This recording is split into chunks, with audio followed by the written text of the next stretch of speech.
नमस्कार दर्शकों, मैं हूं नाविका कुमार और आप जुड़ रहे हैं मेरे साथ सवाल पब्लिक का शो में। कतर में फुटबॉल वर्ल्ड कप शुरू हुआ है या इस्लाम के प्रचार का मेगा फेस्टिवल, जिसके मंच पर हिंदुस्तान का भगोड़ा प्रवचन देगा? ये सवाल आज इसलिए उठ रहा है क्योंकि अपनी हेट स्पीच से आतंकी तैयार करने वाला भारत का most wanted Zakir Naik Qatar world cup में रिलीजियस लेक्चर्स के लिए बुलाया गया है। लेकिन सवाल जितना कतर पर उठ रहा है उससे कहीं ज्यादा उंगलियां भारत के लिबरल इकोसिस्टम पर उठ रही हैं। हेट स्पीच के नाम पर भारत में हंगामा खड़ा करने वाले इकोसिस्टम में जाकिर नाइक पर बिल्कुल सन्नाटा है।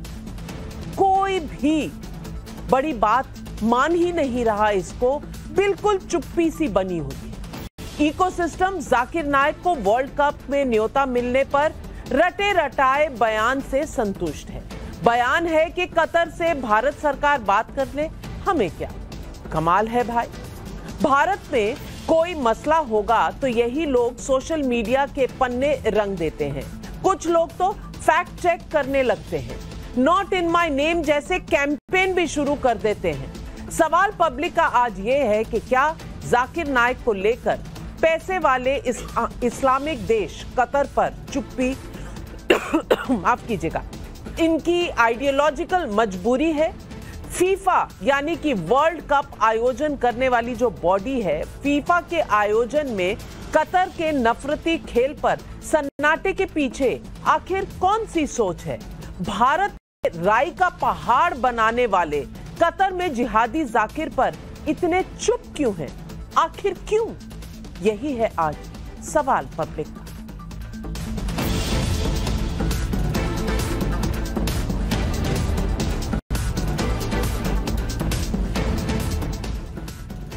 जाकिर नाइक को फुटबॉल वर्ल्ड कप के दौरान कतर में इनविटेशन आधिकारिक है या नहीं, ये तो अब तक साफ नहीं, लेकिन इतना तो तय है कि वो वहां होस्ट किया जा रहा है, उसे प्लेटफॉर्म दिया जा रहा है। इस्लामिक उपदेश के नाम पर उसे हेट स्पीच देने का खुला मंच दिया जा रहा है। और जाकिर नाइक है कौन, ये बताने की मुझे लगता नहीं यहां हिंदुस्तान में किसी को भी जरूरत है। हिंदुओं के बारे में इनका रवैया क्या रहता है, ये इनकी स्पीचेस से बहुत जाहिर है। बल्कि पाकिस्तान में भी अगर कोई मंदिर टूटता है तो कहते हैं भाई हिंदू का मंदिर क्यों इस्लामिक देश में? तो ये तो इनकी कट्टरपंथी सोच है। जाकिर नाइक को वर्ल्ड कप के दौरान बुलाया जाना क्यों नॉर्मल नहीं माना जा सकता, इसे समझने के लिए आपको उसकी जहरीली बातों को एक बार रिवाइंड करके सुनना चाहिए। आप दर्शकों के लिए मैंने उसकी कुछ पुरानी साउंड बाइट्स निकाली हैं। कम से कम ये सुनकर आप समझ पाएंगे कि ये तो उसकी कम जहरीली बाइट्स हैं। जो असल जहर है वो तो हम टेलीविजन पर चला भी नहीं सकते। Terrorizing the terrorist.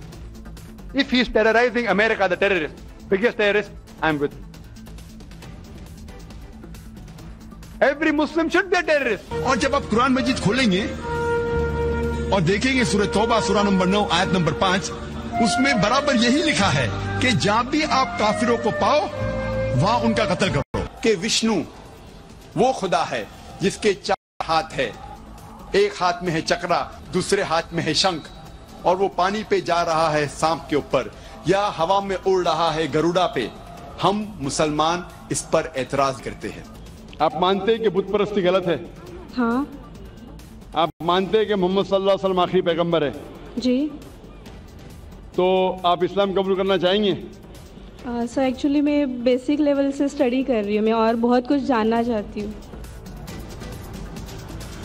Zakir Naik की जिहादी सोच ने भारत के साथ साथ कई देशों में आतंकवादियों की फौज खड़ी की है। 2016 में बांग्लादेश में आतंकी हमले के 2 हमलावर जाकिर नाइक की स्पीच सुनकर आतंकी बने थे। ये मैं नहीं कह रही, ये बांग्लादेश की पुलिस और सरकार कह रही है।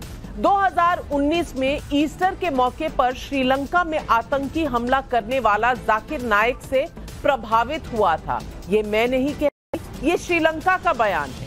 2016 के बांग्लादेश आतंकी हमले के बाद भारत ने जाकिर नाइक पर शिकंजा कसना शुरू किया। 2016 में जब भारत ने उसके खिलाफ मनी लॉन्ड्रिंग का केस दर्ज किया, तब वो मलेशिया में था।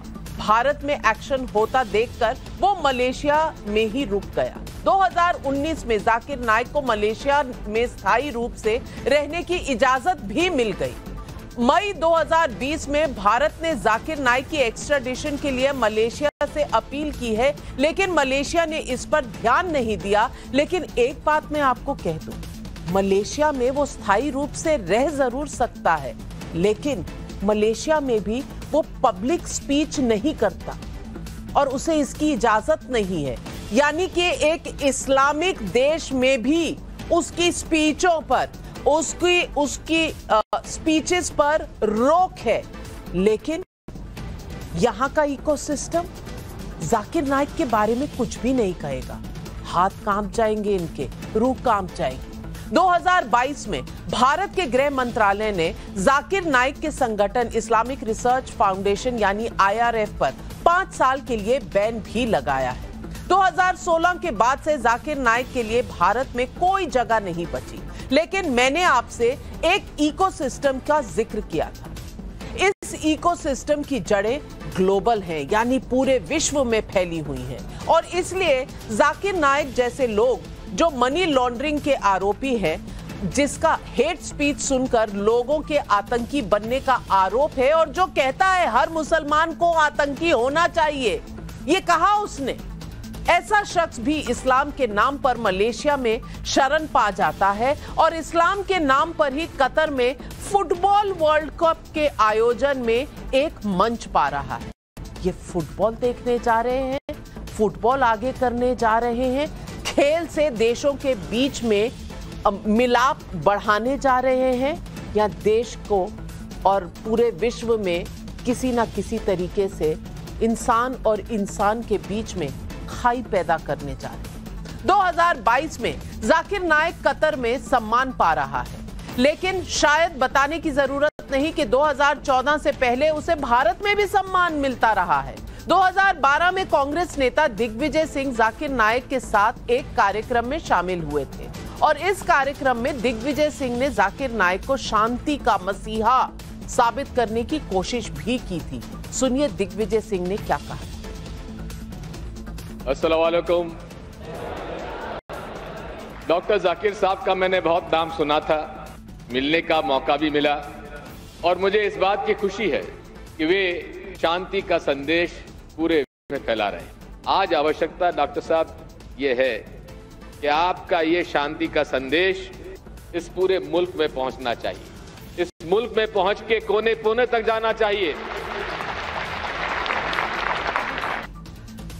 जाकिर नाइक को कतर में मंच मिलने से भारत के पुराने घाव उभर आए हैं और बीजेपी को कांग्रेस को आईना दिखाने का एक मौका मिला है। सुनिए जाकिर नाइक पर बीजेपी प्रवक्ता सुधांशु त्रिवेदी ने क्या कहा।